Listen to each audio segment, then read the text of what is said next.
Have you ever wondered about the unseen battles that are happening in the world right now? Let's dive into the complex web of international politics and secret operations.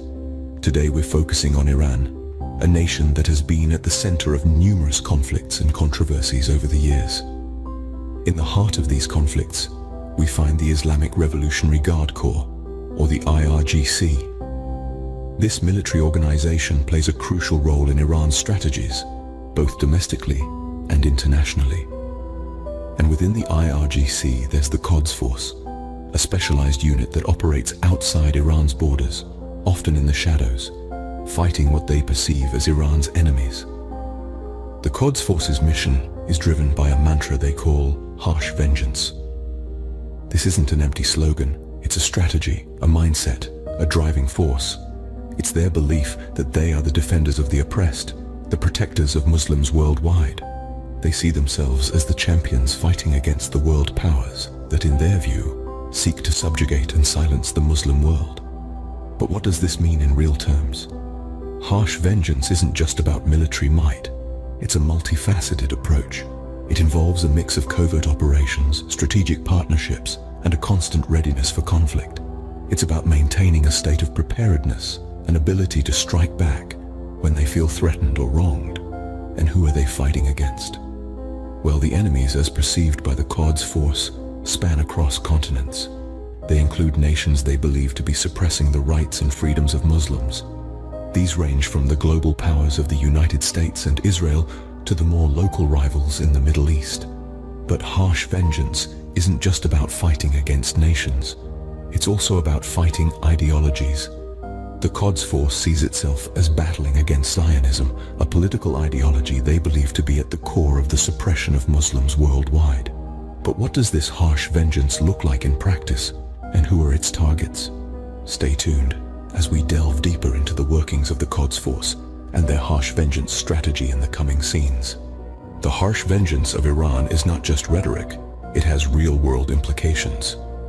This is a phrase that rings true when we delve into the intricate world of global politics, where things are rarely as they seem. Take, for example, the allegations of Iran's plots to assassinate high-profile figures. This isn't a plot from a Hollywood movie, but a reality we've seen unfold in recent years.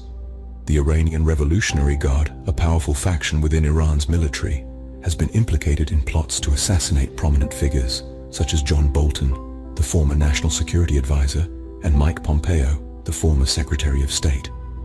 These allegations aren't baseless. Shahram Poursafi, a member of the Iranian Revolutionary Guard, was charged with attempting to arrange the murder of John Bolton. The motive? Retribution for the killing of Iranian General Qasem Soleimani in January 2020. The charges brought against Poursafi were serious. If convicted, he could face up to 10 years in prison for murder for hire, and up to 15 years for providing material support to a transnational murder plot.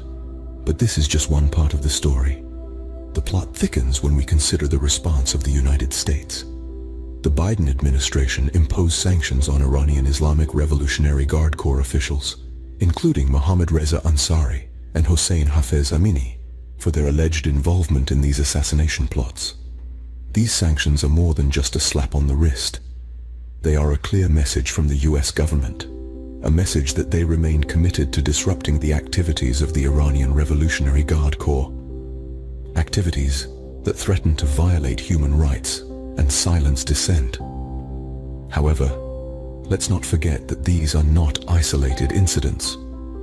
They are part of a larger narrative, a complex geopolitical chess game where moves and countermoves are made with calculated precision.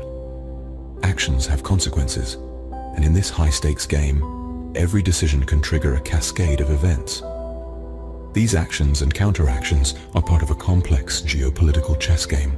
No country fights its battles alone. Iran is no exception. In the wider theater of conflict, Iran has developed strategic relationships with its allies, primarily in Lebanon, Iraq, Yemen, and other countries that rally behind the cause of the Palestinian people. These alliances aren't merely political friendships, but are crucial cogs in the mechanism of Iran's harsh vengeance strategy against its adversaries. Let's take a look at Lebanon first. Here, Iran has long supported Hezbollah, a political and military organization. This alliance has fostered a shared vision of resistance, fortifying Iran's stance against its enemies. The relationship is symbiotic.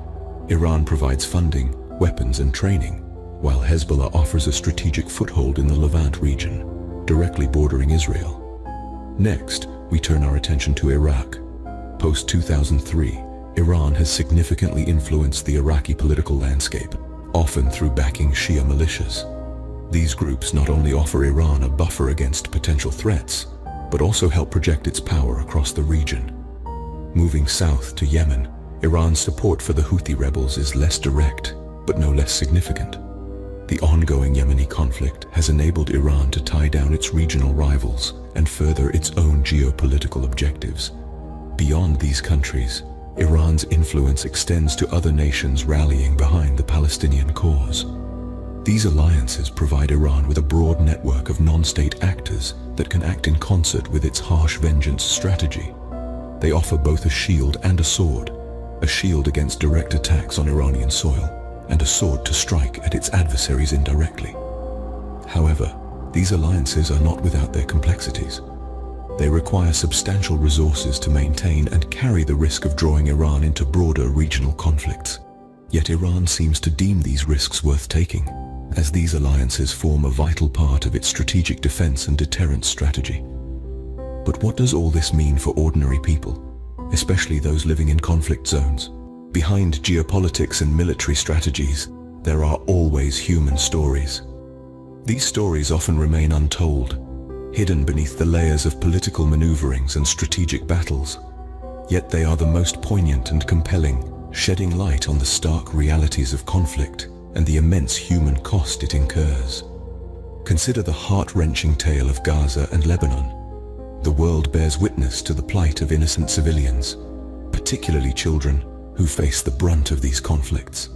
They are caught in the crossfire, their lives disrupted, their futures uncertain. The echoes of their laughter are drowned by the deafening sounds of bombs and gunshots. Their homes, once filled with warmth and love, lie in ruins, a grim reminder of the violence they have endured. Mahsa Amini, a name that resonates with the tragedy of conflict, stands as a symbol of this human cost. Accused of improper hijab wear, she was brutally murdered, her life extinguished in an act of inhumanity that shook the world. Her story is a stark reminder of the individual lives that are torn apart amidst the turmoil of larger geopolitical landscapes. Then there's the horrifying incident in Kerman, where a bombing orchestrated by the ruthless ISIS took many innocent lives. A girl in a pink jacket with heart-shaped earrings, who was like an angel of heaven, was one of the victims. Her life was tragically cut short, her dreams and aspirations buried under the rubble of destruction. These are not mere numbers or statistics. These are real individuals with dreams, hopes and fears, their lives brutally disrupted by the horrors of conflict. In these narratives of human suffering, we see the true cost of conflict. It's not just about territorial gains or political victories. It's about the shattered lives, the lost dreams, the immeasurable pain inflicted on innocent civilians. It's about the children who are robbed of their childhood, the families torn apart, and the communities devastated by violence. The human cost is the most tragic aspect of any conflict. It's a price too high, a burden too heavy. It is a stark reminder of the need for peace, for understanding, and for compassion. Yet in the face of such suffering, one question lingers. In the face of such suffering, what is the response of the international community? In a world that's more interconnected than ever, no conflict stays local for long. The ripple effect of the conflicts in Gaza and Lebanon has been felt across the globe, with international bodies and nations responding in varied ways. The United Nations, the Security Council, and numerous human rights organizations have been thrust into a challenging position, forced to navigate the delicate balance of maintaining peace and ensuring accountability. The Iranian actions have not gone unnoticed. In fact, there's been an international outcry, leading to significant consequences. For instance, the United States, under the Biden administration, imposed sanctions on Iranian Islamic Revolutionary Guard Corps officials. These sanctions were imposed not only in retaliation for their involvement in lethal operations, but also for the assassination plots against former US officials.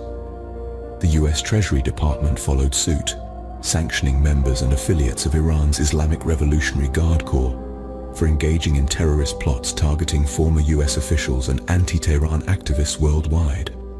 These sanctions were authorized under counterterrorism measures, effectively blocking property and transactions involving the designated individuals and entities. But it's not just the US that's taken action.